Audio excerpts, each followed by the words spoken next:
최근에 선물을 받아보셨나요? 선물은 사람의 기분을 좋게 만드는 힘이 있습니다. 예쁜 포장지에 예쁜 리본으로 꾸며진 선물을 받는 사람의 얼굴을 상상해 보면 입꼬리가 올라가고 광대가 승천하는 모습을 그릴 수 있을 것입니다. 선물 상자에 들어있는 선물이 크든 작든 크건 크리 중요하지 않은 것 같습니다. 작은 선물이랄지라도 주는 사람의 마음이 담겨져 있음을 생각하면 그 무엇보다도 귀하다는 것입니다. 우리 성도님들은 마음이 담긴 선물을 받아보셨나요? 여기 있는 우리 모든 성도들은 이 세상에서 가장 귀한 선물을 이미 받은 줄로 믿습니다. 이 선물은 하나님께서 우리 인생들에게 주시는 선물입니다. 특별히 창세 전에 예정하신 백성들에게만 주시는 하나님의 특별한 선물이십니다. 오늘 이 밤에 하나님께서 우리 인생들에게 주시는 선물들을 살펴보면서 감사하는 시간이 되시기를 간절히 소원합니다. 첫째는 성령을 선물로 주십니다. 사도행전 2장 38절 말씀 보면은 베드로가 이르되 너희가 회개하여 각각 예수 그리스도의 이름으로 세례를 받고 죄 사함을 받으라. 그리하면 성령의 선물을 받으리라. 하나님께서는 이 땅의 인생들에게 참 생명을 주시기 위해서 아들 예수 그리스도를 보내주셨습니다. 하나님께 보냄을 받은 예수님은 짧은 삶이지만 우리 인생들을 구원할 수 있는 능력을 행하시고 십자가에서 죽음과 부활과 그리고 승천으로 모든 사명을 감당하시고 떠나가셨습니다. 그런데 십자가의 죽음을 앞둔 예수님께서 제자들을 불러 모으시고 매우 중요한 메시지를 주시는데 요한복음 14장 16절에 내가 아버지께 구하겠으니 그가 또 다른 보혜사를 너희에게 주사 영원토록 너희와 함께 있게 하리니 그는 진리의 영이라. 세상은 능히 그를 받지 못하나니 이는 그를 보지도 못하고 알지도 못함이라. 그러나 너희는 그를 아나니 그는 너희와 함께 거하시며 또 너희 속에 계시겠습니다. 예수님은 다른 보혜사 곧 진리의 영 성령을 보내주시겠다라고 제자들과 약속을 하십니다. 비록 내가 십자가에서 죽음을 맞아 하나님께 다시 돌아가지만 아버지께서 그리스도의 영 성령을 너에게 보내주신다는 것입니다. 그런데 요한은 하나님께서 보내주신 이 성령은 아무나 다 받는 것이 아니라고 말씀하십니다. 세상은 능히 받지 못한다 그렇게 말씀하십니다. 세상은 성령을 보지도 알지도 못한다는 것입니다. 단지 하나님께서 은혜를 주시는 자만이 성령을 선물로 받고 성령과 함께 살아가게 된다라고 말씀하십니다. 사도행전 2장 38절 말씀에서 베드로가 이르되 너희가 회개하여 각각 예수 그리스도 이름으로 세례를 받고 죄 사함을 받으라. 그리하면 성령의 선물을 받으리라. 사도 베드로는 유대인들에게 성령은 하나님의 선물이라 선포하십니다. 그런데 이 선물은 아무한테나 임하는 선물이 아니라는 것입니다. 이 선물을 받는 기준이 유대인들이 그렇게 중요하게 여기는 혈통이 아니라는 것이죠. 아브라함의 자손이라고 해서 모두 다 성령을 받는 게 아니라는 것입니다. 이 시대를 살아가고 있는 부모님들은 하나님 앞에서 자신의 신앙관을 아주 철저하게 세워갑니다. 하나님께 예배를 드리는 시간, 하나님께 기도를 드리는 시간, 하나님께 헌금을 드리는 것, 하나님 보시기에 부끄럽지 않게 자신의 신앙을 세우기 위해서 안간힘을 쓰십니다. 그런데 자녀들의 신앙관에 대해서는 어떻습니까? 나의 신앙의 기준에 맞추어서 자녀들에게도 똑같이 권하고 있습니까? 우리 자녀들이 하나님께 예배로 나가는데 철저하게 교육을 시키고 있나요? 하나님 앞에 자신을 돌아보고 회개하며 기도할 수 있는 시간들을 우리 아이들에게 만들어주고 있나요? 모든 만물의 주인이 하나님이심을 가르치고 그 안에 나 또한 하나님의 것이기에 수입의 10분의 1을 먼저 구별하여서 하나님께 드리라고 가르치고 있나요? 저는 아이들을 지도하면서 항상 가슴이 아픈 것이 있습니다. 우리 아이들에게 하나님보다 우선인 것이 있다는 거예요. 공부가 우선이라는 것입니다. 교회보다 학교가 우선이라는 것입니다. 지금이 성경학교 수련회 기간인데요. 우리 아이들이 학교 행사 때문에 수련회에 갈 수 없다는 것입니다. 학원에 이틀을 빠져서 성경학교에 갈 수 없다는 것입니다. 심지어 어떤 아이들은 성경학교에 수련회에 정말 가고 싶은데 부모님이 못 가게 한다는 사실에 가슴이 너무 아픕니다. 그것도요, 믿지 않는 가정은 당연히 그러겠지만 성도의 가정에서 그렇다는 것이죠. 성도라는 것은 인자 예수를 영접한 새신자부터 교회 중직자도 다 포함이 됩니다. 너희는 공부나 열심히 해. 기도는 내가 할게. 엄마가 기도할게. 맞습니까? 맞나요? 우리 아이들은 공부만 열심히 하면 됩니까? 기도는 엄마가 하면 당연히 성령을 선물로 받습니까? 엄마가 열심히 예배를 드리면 아이들이 구원을 받습니까? 아니죠. 당연히 아닙니다. 그런데 왜 우리는 아닌 줄 알면서 바리새인의 신앙을 그대로 본받아 가고 있냐는 것입니다. 이것은 아이들의 영혼을 죽이는 것입니다. 오늘 목사님 모시고 유년부 성경학교 하는 장소에 갔다 왔습니다. 아이들 얼굴이 너무너무 밝고 하나님 찬양하는 모습이 정말 천사의 모습처럼 아름답습니다. 말씀을 그들 가슴에 담고 있으니 얼마나 이쁩니까? 옆에서 이렇게 밥 먹는 친구가 이제 교회 나온 지 2달 됐답니다. 2달. 우리 유년부에서 밖에 야외 행사 나가는데 그때 처음 나와서 매주일 교회 왔으면 좋겠다 한마디 던졌는데 그 주부터 계속 교회 나와서 성경학교에 참여했습니다. 어떤 친구는 할매가 안 가면 나 안 갈 거야 그렇게 말을 하니까 할머니가 이 아이를 데리고 와서 같이 함께 성경학교에 와서 식당에 봉사를 합니다. 왜요? 이 손자의 영혼이 귀하기 때문에. 내일 초등부 성경 캠프에 갑니다. 오늘 전화가 왔습니다. 목사님, 2 아이가 가고 싶다는데 가도 됩니까? 이 아이는 교회를 안 다니는 친구들인데 친구 따라서 온다는 거예요. 물론 이 아이는 물놀이 하니까 그냥 즐거움을 올린다 하는 것이죠. 오라 했습니다. 왜냐하면 그 친구들은 물놀이가 즐거워서 왔지만 친구가 좋아서 왔지만 하나님은 그 영혼을 말씀으로 변화시키고 좀 믿으니까 보내라 했습니다. 안 믿는 아이를 또 오는데 믿는 가정 아이들이 한 명씩 빠져나갑니다. 너무나 가슴이 아픕니다. 더 가슴이 아픈 것은 옆에 앉아있는 우리 정 전도사님의 마음이 더 아픈 것을 보고 더 가슴이 아픕니다.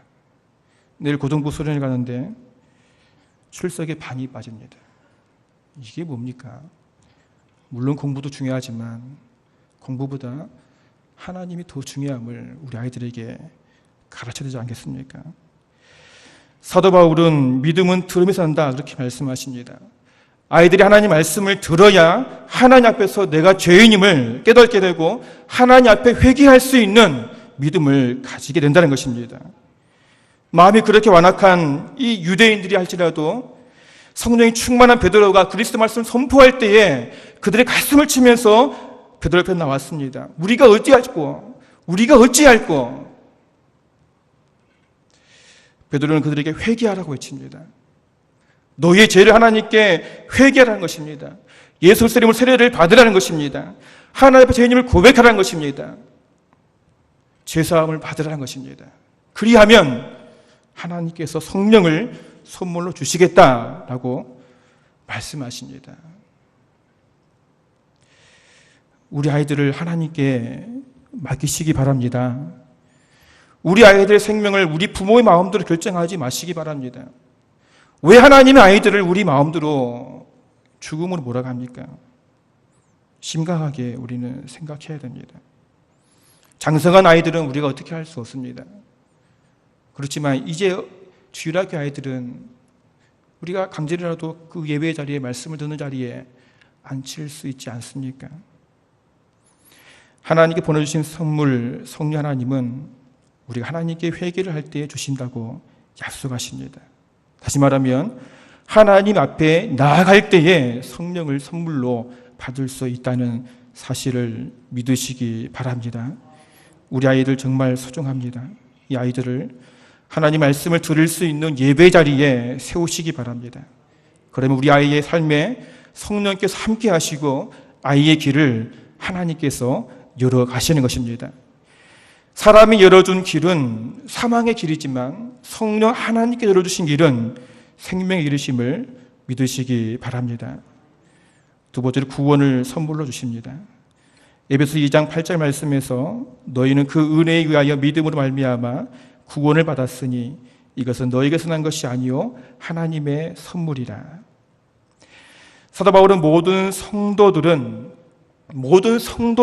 하나님께로부터 구원의 선물을 받았다 말씀하십니다. 믿음의 선물을 받았다고 선포하십니다. 구원과 믿음은 하나님의 선물이라는 것입니다. 그런데 많은 성도들이 믿음을 하나님의 선물이 아닌 내가 믿어서 구원을 받았다라고 생각을 합니다. 참 위험한 생각이죠. 그러다 보니 믿음이 약해지면, 식어지면 구원의 확신도 흐려지게 되고 조금만 시험이 오면 교회를 떠나게 되는 모습들을 많이 보게 됩니다. 왜냐하면 내가 믿었으니까 내 믿음이 약해지면 떠나는 것은 당연한 것이죠. 그러나 믿음은 하나님의 선물이라고 말씀하십니다. 하나님께서 우리의 영혼에게 믿음이라는 선물을 일방적으로 하나님 우리에게 주신 것입니다. 정적인 하나님의 은혜로 믿음을 주셔서 구원에 이르게 하셨다는 것입니다. 그래서 바울은 에베소 2장 9절 말씀에서 행위에서 난 것이 아니니 이는 누구든지 자랑하지 못하게 함이라 말씀하십니다. 우리에게 임한 구원은 전적인 하나님의 선물임을 믿으시기 바랍니다. 그래서 우리는 날마다 우리 입술로 고백을 해야 됩니다. 나의 구원은 하나님의 선물입니다. 나의 구원은 하나님의 선물입니다.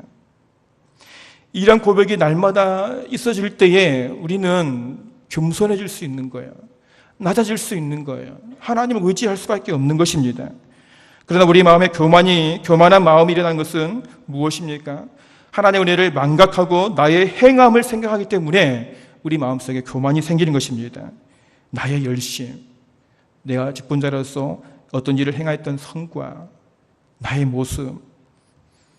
그래서 우리는 바울처럼 우리의 모든 것을 다 십자가에 못 박아 죽이고 오직 내 안에 그리스도만 살아 움직이게 만들어야 되는 것입니다.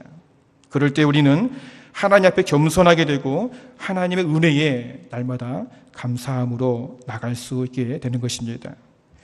세 번째로 제사장 직분을 선물로 주셨다 말씀하십니다. 오늘 18장 7절 말씀에서 너와 내 아들들은 제단과 휘장 안의 모든 일에 대하여 제사장의 직분을 지켜 섬기라. 내가 제사장의 직분을 너희에게 선물로 주었은즉 거기 가까이 하는 외인은 죽임을 당할지니라. 하나님 아론의 자손들에게 내가 제사장의 직분을 너희에게 선물로 주었다라고 선포하십니다. 제사장의 직분이라는 것은 정말 중요한 직분이죠. 이는 하나님과 백성들 사이를 연결해주는 가교 역할이기 때문입니다. 중보자 역할이라는 것이죠. 거룩하신 하나님 앞에 더러운 죄를 가진 백성들은 나갈 수 있습니까? 아무도 나갈 수가 없습니다. 우리 인생들은 감히 하나님 앞에 나갈 수 없는 더러운 죄인들입니다. 그래서 하나님은 인생들에게 은혜를 주셔서 하나님께 나아갈 수 있는 길을 열어주셨는데 바로 아론의 자손인 제사장을 통해서 하나님께 나아갈 수 있도록 허락하신 것입니다. 하나님은 택한 백성들을 출애굽시키시고 광야에서 백성들을 계수하였습니다. 그리고 백성들 중에서 특별히 레위 지파를 따로 구별하여 세우시고 하나님의 성전에 섬길 수 있도록 은혜를 주셨습니다.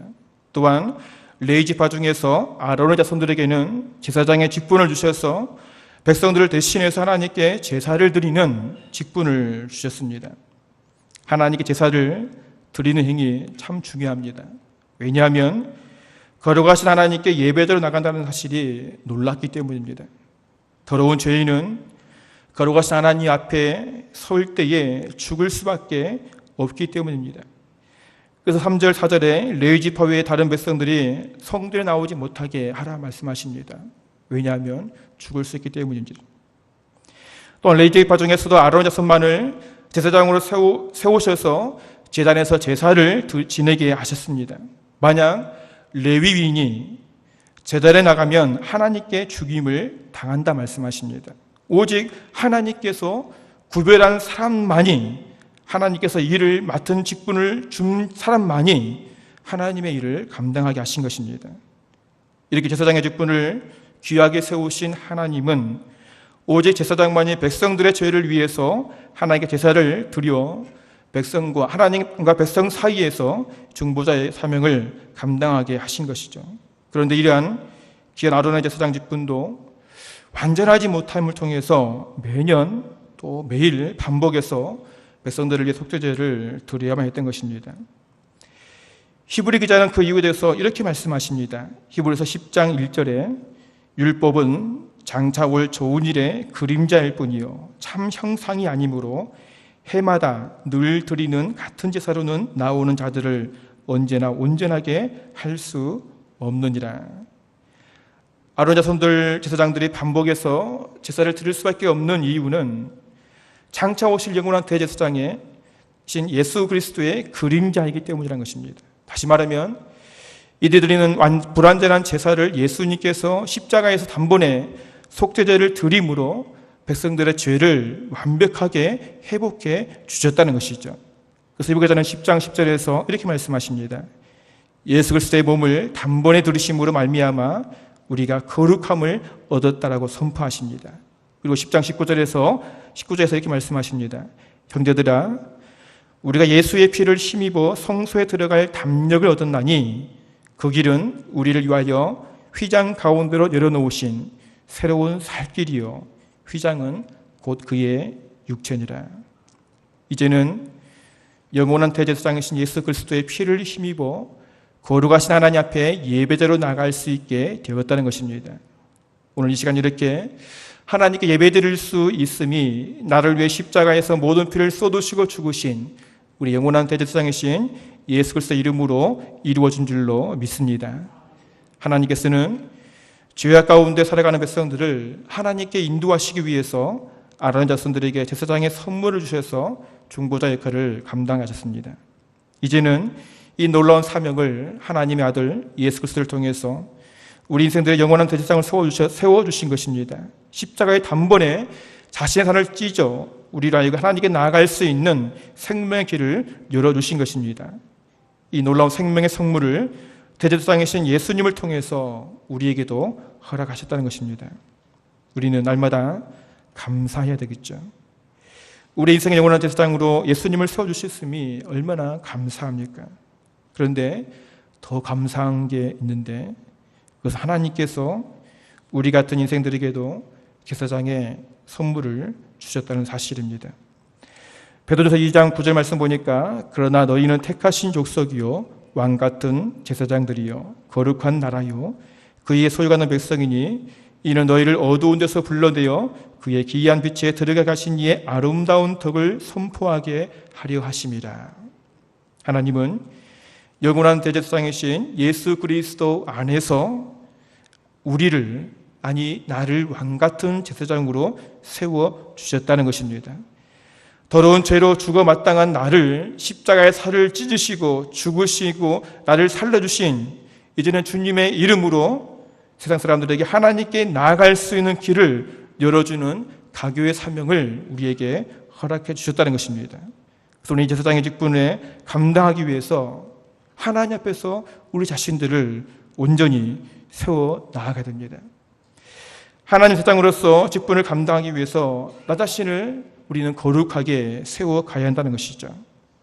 아론의 자손들이 제사장의 직분을 감당하기 위해서 백성들을 대신에 제사를 드리기 전에 먼저 자신을 거룩하게 하나님께 세워간 모습을 우리는 기억해야 될 것입니다.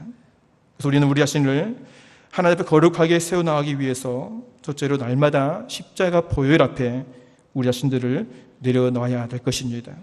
왜냐하면 우리를 거룩하게 세우실 수 있는 것은 나를 위해 십자가에서 단번에 속죄제를 들이신 예수의 피밖에 없기 때문입니다. 그래서 우리는 날마다 십자가 앞에 내 자신을 내려놓아야 됩니다. 또 우리 자신을 하나님 앞에서 거룩하게 세우시기 위해서, 세워가기 위해서 두 번째로 날마다 십자가의 날을 못 박아야 합니다. 그렇지 않으면 우리는 하나님의 은혜를 잊어버리고 나를 세우고 나를 드러내게 된다는 것입니다. 우리 하나님 앞에 거룩함을 가지기 위해서는 나는 죽어지고 오직 그리스도만이 살아 있어야 한다는 것입니다. 그래서 바울은 나는 날마다 죽노라고 고백하고 있습니다.